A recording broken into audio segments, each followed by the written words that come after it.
Salut les amis, j'espère que yéen a ngi ci jàmm man maa ngi sant yàlla bu baax a baax alhamdulilah. Bu fekkee c'est la première fois ngeen di seetaan suñu vidéo fii ci Wolof Tuto ñu ngi leen di ñaan ngeen abonné wu activer cloche notification yi partager vidéo yi au maximum ak seeni xarit. Tey nag dañuy ñëw def benn vidéo continuité ba passé demoon naa wane nan la ñuy créer compte Alibaba à partir de commencement ba fin wane naa nan la ñuy créer compte Alibaba très facilement. Donc ku ko bëgg a suivre demal ci vidéo boobu ngay gis donc nga dem seetaan nan la ñuy def ba créer compte Alibaba gratuitement. Tey ci vidéo bi nag dañ leen di wan nan ngay def ba commander sa premier produit ci Alibaba. Restez jusqu'à la fin nag te bu leen sauter benn étape pour bañ a comprendre dara. Donc lépp loo comprendre mun nga ma ko laaj directement ci commentaire yi même bu ma la tontuwul keneen mën na laa tontu incha allah. Balaa ñuy dugg ci sujet vidéo bi dama lay wax ni am naa benn formation ci wàllum crypto-monnaie boo xam ne da lay jàngal nan ngay maîtriser crypto-monnaie ba nan nga siy commencer di si gagner xaalis. Donc lépp ay vidéo pré-enregistré la ci benn canal Telegram privé képp ku ci bëgg intégrer naa bàyyi lien bi ci premier commentaire yi incha allah naa ko épingler. Merci les amis te donc di leen wax bu leen fàtte di bës bouton j'aime bi parce que loolu day tax YouTube gën a recommander genre vidéo yi da koy recommander ñeneen. Tey nag dañuy wone nan la ñuy def ba commander sa premier produit ci Alibaba étape yëpp naa leen ko wan leen nan ngeen def ba choisir fournisseur ba pare wax leen lépp li ngeen war a am balaa ngeen di def seen première commande ci Alibaba suivre leen vidéo bi. Bu ko defee sama gars yi lan ngeen war a xam balaa ngeen di def seen première commande Alibaba il faut ngeen maîtriser application bi te maîtriser application bi nag moom mooy mën a dugg ci application bi xam fii nga war a bës wala fii nga war a bës. Loolu nag c'est très simple même si vidéo bii nii sax dinaa si wane yenn démarche yoo xam ne di nga boo koy seetaanee di nga gën a maîtriser application mais beneen vidéo bële ma defoon boobu boo ko seetaanee di nga maîtriser application Alibaba c'est très simple. Même lu muy bëri ay onglets yi ngay dugg yëpp c'est très simple tout est easy les gars. Donc suivre leen di ngeen gën a comprendre. Beneen bi si topp nag mooy il faut nga am fournisseur bu fiable nag moom mooy problème mu ñëpp parce que ñu bëri dañ naan lii wóorul lii ay arnaque la mais bu ngeen amee fournisseur yoo xam ne dafa fiable ngeen xool bu baax nan ngeen xàmmee fournisseurs yi bu fekkee nii ay arnaqueur lañ wala ay nii est-ce que ay fournisseurs yi wóor nañ wala wóoruñu. Voilà loolu yëpp naa leen ko woon ci vidéo bi mais il faut ngeen tey ngeen seetaan lépp bañ a sauter dara lépp incha allah lu ma xam ci Alibaba bi naa leen ko woon. Lii nag formation jàpp leen ni formation Alibaba gratuite la donc au lieu may def ay formation di ko jaay ci Alibaba dama décider def formation gratuitement ci Alibaba lépp incha allah dinaa leen ko woon. Ba nan ngeen commencer di gagner xaalis ci vidéo yi ñëw incha allah dinaa leen ko woon. Donc tey nag dañuy wane nan la ñuy def ba commander suñu premier produit ci Alibaba. Léegi bu ko defee bu ngeen xamee loolu ba pare deuxième chose bi ngeen war a njëkk a xam moom mooy souvent bu ngeen duggee ci Alibaba war a commander benn produit da ngeen gis ne livraison bi par exemple produit buy jar 5000 ngeen gis livraison mu defal leen 100 000 wala 90 000 loolu nag c'est tout à fait normal parce que ñoom seeni service de livraison yooyu noonu nekk ci application bi bokkul ak service de livraison boo xam ne yow yaa am sa transitaire bi boobu après moom la ñuy envoyer produit bi moom moo la koy envoyer ba Sénégal loolu noonu yëpp naa leen ko expliquer étape par étape ngeen seetaan vidéo bi ngeen gën a comprendre. Donc partie transitaire bi il faut ma leeral ko balaa ñuy dem ci téléphone bi di wax transitaire nag boo ko amee nan lay demee par exemple yow da ngay dem wax ak fournisseur bi boo wax ak moom ba pare ci produit bi ba ngeen d'accord ci prix bi da lay wax nga jox ko sa adresse ndax am nga transitaire Chine donc nga ne ko waaw boo ko waxee nga am na transitaire Chine. Day fekk yow amoon nga transitaire boo xam ne Chine dafa am ay coordonnées Chine fu nga xam ne foofu moom lay jotee bagages yi maanaam day jëlee bagages yi ci entrepôt am foofu noonu ci la koy envoyer entrepôt am Sénégal yow nga koy ñëw récupérer fii ci Sénégal. J'espère que je me fais comprendre facilement maanaam yow boo amee transitaire bi moom moo lay récupérer bagage bi Chine ba pare envoyer ko fii Sénégal entrepôt am bu ko envoyer yow nga ñëw récupérer ko. Après moom nga fay ko léegi nag fay bi nan lay demee fay bi nag par ay kilo la bu nekkee aérien dafa am ñaari façon envoi dafa am envoi boo xam ne par aérien la maanaam par avion wala bon voilà avion rek amul leneen donc voilà aérien avion bu nekkee envoi maritime bateau donc voilà bateau moom mooy maritime ñaari nag lu seen différence bii moo gën a yéex bii moo gën a gaaw avion bi moo gën a gaaw bateau donc normalement lu gën a gaaw mooy gën a cher donc avion souvent ay kilos ça peut aller jusqu'à 10 000 wala plus voilà mais bu nekkee bateau mën nañ la defar ay kilos yu yomb mais nag transitaires yi bëri nañ xool leen transitaire bu leen gënal peut-être dina am occasion collaborer ak transitaire boo xam ne dinaa leen ko mën a suggérer fii, mais pour le moment je ne peux pas suggérer aucun transitaire parce que bien sûr ça va être une publicité gratuite et ça va leur ramener beaucoup de clients. Voilà. léegi nag bu fekkee da ngeen intéressé pour am transitaire bu fiable boo xam ne mën na leen indil, donc wax leen ma transitaire ci suuf vidéo bi bien sûr, après dinaa leen wutal solution. léegi bu ko defee dama leen expliquer, c'est très simple. boo amee transitaire da nga koy laaj adresse am Chine foofu lan la, bu la ko joxee moom nga ne ko da nga am produit boo bëgg a indi, peut-être kooku mën na la jox ne la mu jox la sa numéro de transit. am na transit, ça dépend société de transit yu mag yi ñooy def loolu. mais bu fekkee kooku dalay envoyer produit bi, maanaam produit bi fi nga koy jëndee daf si war a marquer sa numéro ak sa tour, comme ça bu ko envoyer si transitaire bi bu ñëwee Sénégal dinañ mën a xool ne numéro bii nag kii Fallou Fall moo ko moom, nañ génnee bind numéro Fallou woo ko ne ko am nga benn produit bi fii, mu ne leen ñaatal, ñu ne ko temps, après mu ñëw fay wala soit mu yónni livreur. c'est très très simple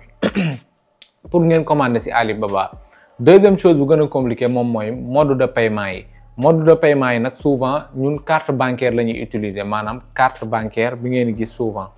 bu fekkee da ngeen intéressé pour ma def vidéo ci carte bancaire, wax leen ma ko ci commentaire yi, comme ça ma def si. gisoon naa je pense que paiement mobile money ak Orange Money, mais j'ai jamais essayé. souvent carte bancaire laay essayé. bu nekkee da ngeen bëgg ma def vidéo ci carte bancaire, nan ngay def ba am carte bancaire virtuelle, même bu nekkee recharger ko ak crypto-monnaie sax mën na nekk, dinaa leen xoolal carte bancaire bu efficace incha allah. même bu nekkee boo xam ne jarul ngay dem fenn pour mu am ko, incha allah naa leen ko wutal. donc s'il vous plaît restez jusqu'à la fin, di ngeen comprendre lu bëri ci Alibaba. on y va. voilà, automatiquement les gars bu ñu ñëwee suñu téléphone automatiquement dañuy ñëw xool application Alibaba. ok, donc lan la ñuy def mooy dañuy dem ci Alibaba comme nu ma leen ko wanee woon bee passé. c'est très très simple à utiliser, application bu yomb la. donc voilà, donc lépp bu ngeen ko xoolee di ngeen comprendre très facilement sans pour autant ngeen yàgg ci dara. donc maa ngi doon wàññi luminosité bi, mais je constate que su ma ko yokkee nii lay gën a leer. donc suivre leen étape yëpp di ngeen comprendre bu baax. déjà buñ ñëwee fii dañuy am ay suggestion. donc top deal moom mooy instant bi nii, donc da lay def ay suggestion maanaam yu ñu gën a jënd souvent, loolu la ñuy won fii. mais nag lu ñu gën a intéressé mooy tey dañuy dem defaral suñu bopp choix de produit. donc ñu choisir suñu benn produit. souvent nag produit yi ngay gën a recherche moom mooy ñëw fii. souvent produit yi ngay rechercher moom mooy ñëw fii, mais du tere ñoom dinañ la suggérer quelques produits yoo xam ne voilà, mais produits yi ngay faral di rechercher nag yow moom mooy ñëw fii ci biir Alibaba bi. voilà, léegi nag lan laa leen di njëkk a woon moom mooy nan la ñuy def ba ba ajouter sa mode de paiement. da ngeen di ñëw ci paiement fii, donc voilà nga bës add new card, nga dugal sa numéro carte bancaire fii. numéro carte bancaire fii nga koy dugal numéro bi, après nga dugal sa tour, dugal sa sant, donc voilà, après nga dugal kañ lay expirer, dugal CVV mooy 3 chiffres yi nekk ci ginnaaw, moom mooy CVV bi. voilà, wala soit mën nga ajouter mode de paiement wa PayPal, mën nga ajouter ay yeneen mode de paiement sûrement. voilà, léegi nag après bu ñu demee lépp dinaa leen wan nan la ñuy defee benn paiement. donc peut-être naa def benn paiement pour wan leen juste nan la ñuy defee benn paiement, parce que amoon naa ay commandes yoo xam ne fayuma ko. donc c'est pas obligatoire aussi que nga commander dara automatiquement da nga ko war a fay. donc des fois nga commander dara dem ba ci biir affaire bañ laa neex nga neex bon xaaral ma bàyyi ko, mais bon c'est juste comme ça. léegi câble yi nii souvent damay gis ñu koy jaay fii. voilà, damay gis ñu ko fiy jaay 1000 francs. donc instant bi mu ngi jar 0,55 centimes, max 0,75. donc ça coûte vraiment même pas 500 francs yaakaar naa. bu fekkee yu bëri nga siy jënd moom mooy jar 0,55 centimes. donc foog ngeen mën a bind mën a lire nag, parce que boo mënul bind mën a lire boo mën a comprendre yenn yi. voilà, sinon boo mënul bind mënoo lire demal nga jàngi bind wala lire minimum, parce que moom mooy tax nga mën a comprendre. fi ngeen di gis ñu bind get sample, fii moom mooy def boo bëggee échantillon fii ngay bës nga bind échantillon bi ñaata nga bëgg, ñaata échantillon nga bëgg, ban échantillon bu 2 mètres wala bu kii. donc xaaral li ma leen doon wan a ngi nii nag, gis nga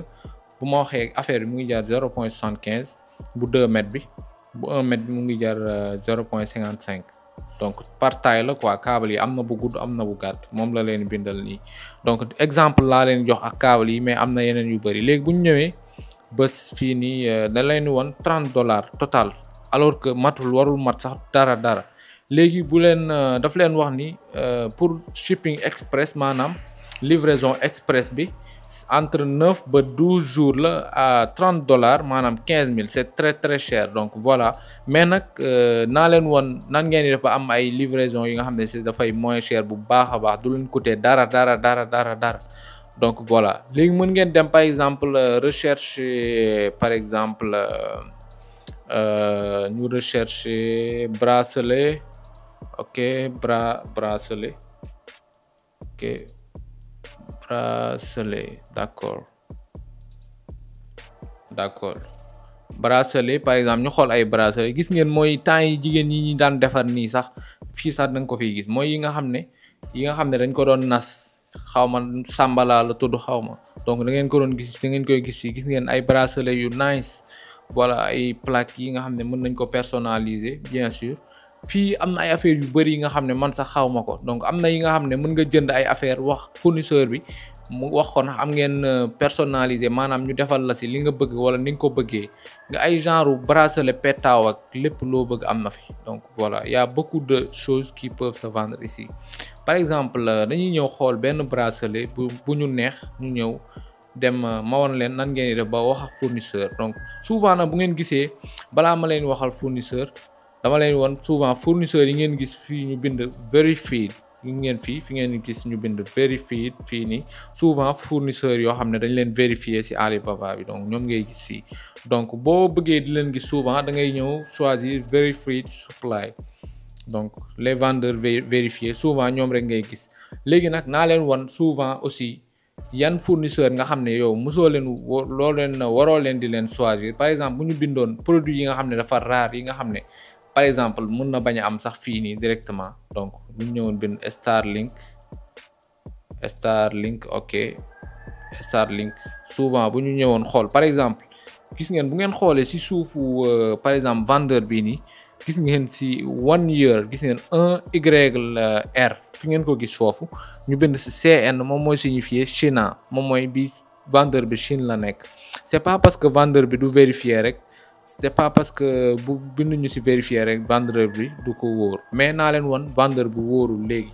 comme par exemple bii nii gis ngeen ni US la affiché moom mooy États-Unis donc vendeur bii nii moom ku xool xam ne kii sûrement arnaqueur lay nekk. bu leen ci mës a jënd fii bu ma demoon imaginel di ko contacter nii sax après fan la may wax ma fay ko en dehors de Alibaba. bu leen mës a nangu di fay en dehors de Alibaba bu ngeen ko defee rek vous allez perdre votre argent. bii nag ku ko xool xam ni vendeur bu wóor la donc kii day jaay Starlink nag benn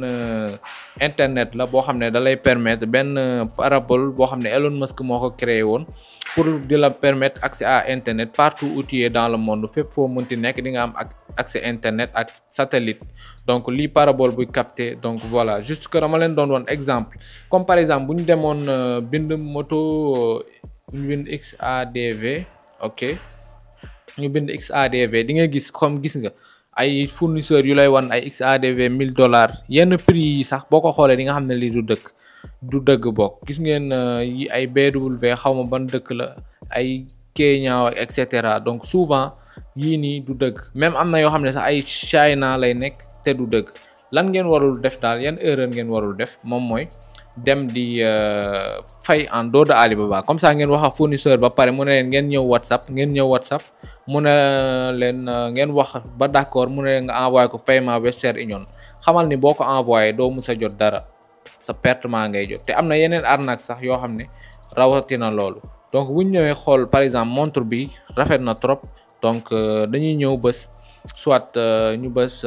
add to cart moom mooy nga ajouter ko pour plus tard wala ñu bës chat now maanaam waxtaan ak moom léegi donc chat now voilà léegi ma envoyé ko montre bi donc heureusement kii waxoon naa ak moom ba pare souvent nan lay demee nag naa leen won bu ñëwee fii par exemple si kaw boo ko envoyé produit bi rek automatiquement moom dalay envoyé ay donc souvent nag Alibaba bi dafay traduire boppam automatique donc c'est très pratique traduction automatique bi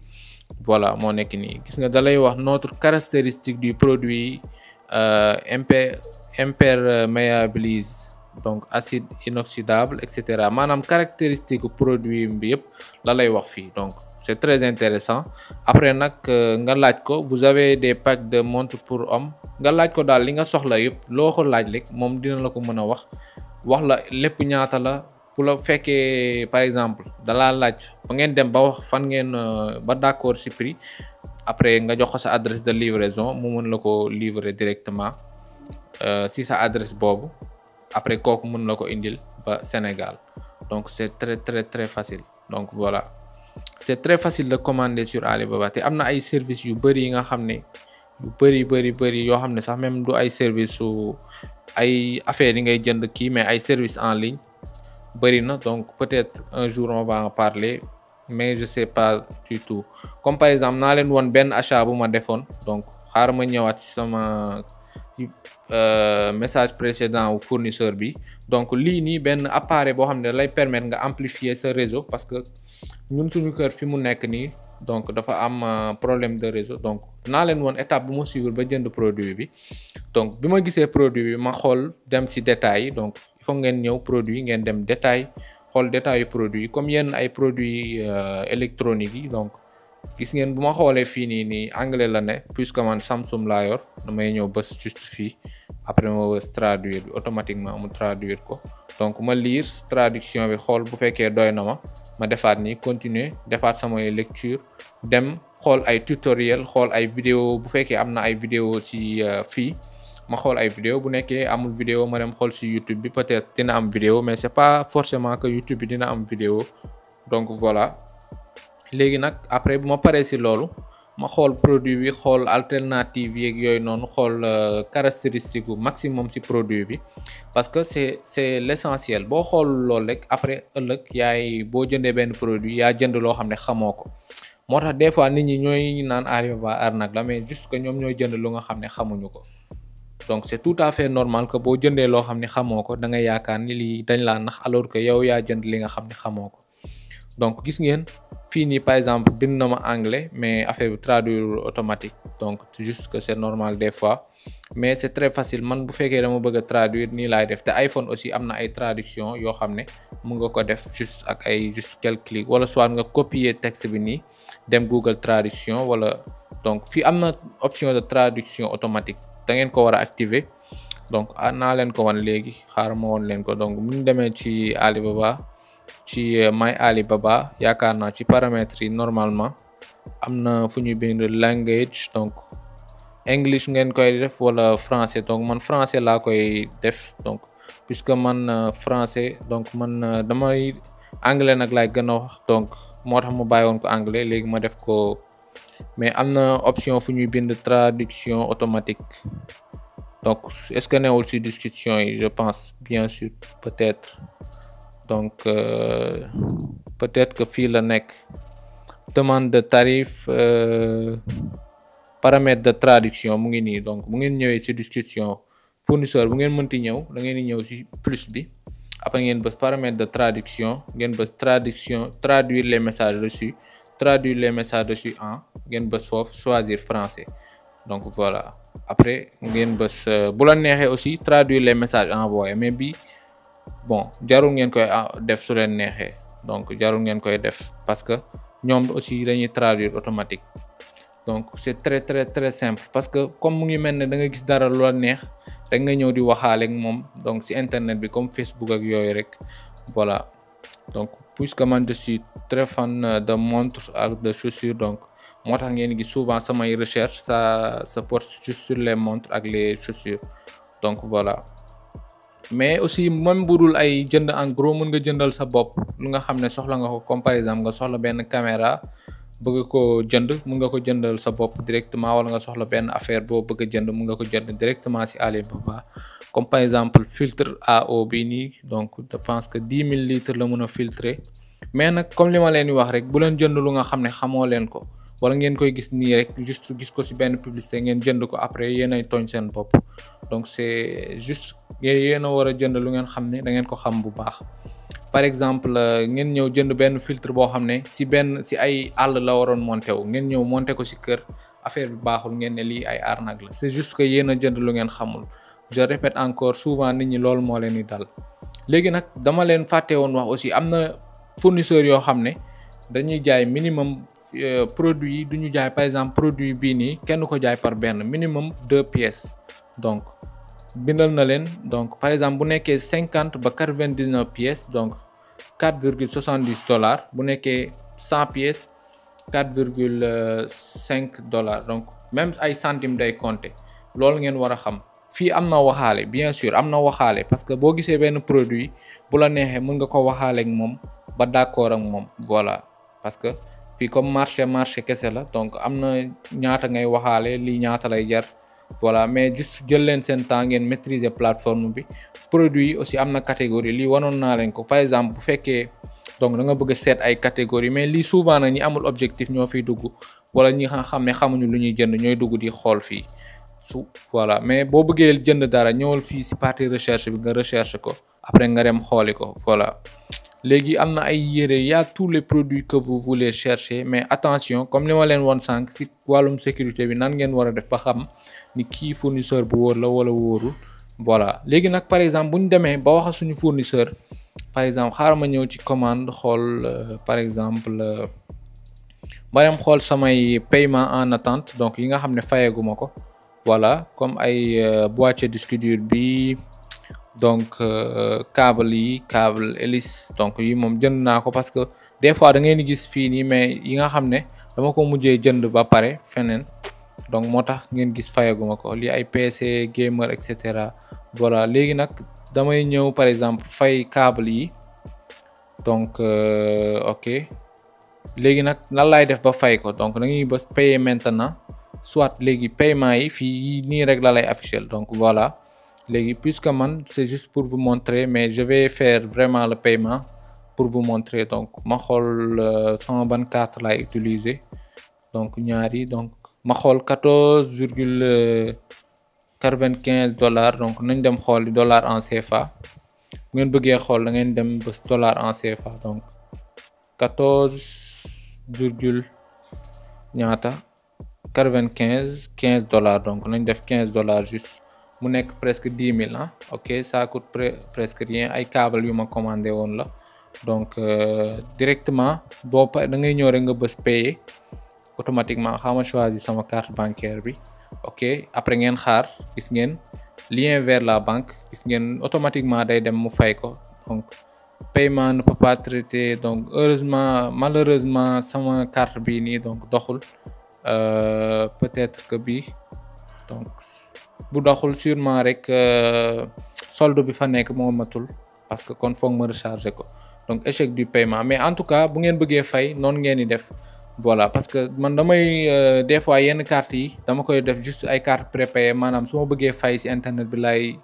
laay jënd mais duma ko lié directement sama compte bancaire même pour ñu am compte bancaire aussi c'est un conseil bu fekkee da ngeen bëgg di jënd ci internet bi je vous conseille que ngeen dem wut benn carte boo xam ne prépayé la soit carte bancaire virtuelle wala carte prépayée ci benn banque nga xam ne saa yu ngeen di jënd ci internet bi rek ngeen koy soxla voilà. léegi bu ko defee ñu wax dernière clé yi balaa ñu tëj application bi voilà léegi voilà les amis. ok sama gars yi gis ngeen noonu rek la ñuy def pour commander ci Alibaba léegi nag dañuy tëj ak ma wax leen Alibaba lan la leen mën a rapporter même bu nekkee yow da nga nekkoon di jaay maanaam di jënd ci ay Dakar ñu bari nag fii commerçant yi ñi nekk ci dëkku àll yi wala ñi nekk ci même biir Dakar sax ay Géejawaay wala ay feneen wala biir Dakar dañuy nekk foofu di jënd seeni marchandise di ko jaayaat donc di jëndante seeni biir di ko jaayaat alors que mën ngeen commander lu yomb ba pare ñëwaat di ko jaayaat amaat ay bénéfices yu énorme donc c'est possible mën ngeen ko defal seen bopp ba pare bu fekkee wóolu leen seen bopp pour leen def ko donc mën ngeen jël kenn ku leen coacher donc am na ñu bari ñoo xam ne dañuy defalaat ay coaching nga xam ne dañ lay accompagner ba nga jënd sa premier produit ba pare ba dem ba mën a defal sa bopp peut-être que man dinaa créer bu nekkee am na ñu bari ñu ci intéressé wu dinaa créer benn ay rassembler quelques personnes yoo xam ne dinañ mën a def loolu bien sûr ça sera payant mais dinañ xool on va voir comment on va gérer ça. Alibaba nag mën na la permettre nga gagner xaalis bu bari d'ailleurs on va faire une autre vidéo, peut-être ça sera une dernière wala peut-être parmi tant de vidéos. Donc dinañ def benn vidéo boo xam ne dinañ wane nan ngay def ba commencer di gagner xaalis ak Alibaba ak yeneen application yi ñuy combiner. Donc di leen wax ni aussi bépp question bu ngeen am ngeen poser ko ci commentaire yi incha allah te bu leen fàtte di aimer vidéo yi. On se retrouve à la prochaine. Ciao.